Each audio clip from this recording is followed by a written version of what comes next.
அனைவருக்கும் வணக்கம். இன்றைய ஜோதிட ரகசியம் என்ற தலைப்பில் நாம் பார்க்க இருப்பது சுக்கிரதோஷத்திற்கான பரிகாரம்.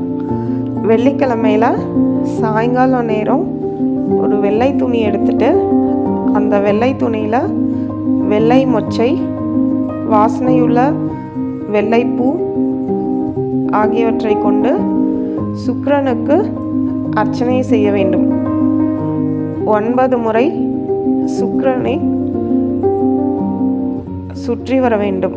சுக்கிர பகவானிற்கான மந்திரம் ஓம் சுக்ராய நமக என்ற இந்த மந்திரத்தை 108 தடவை சொல்லி 6 வெள்ளிக்கிழமை இவ்வாறு தொடர்ந்து செய்ய வேண்டும். முதல் வாரம் மட்டும் சுக்கிர பகவானுக்கு வெள்ளை நிற பட்டு துணி சாற்றினால் போதும்.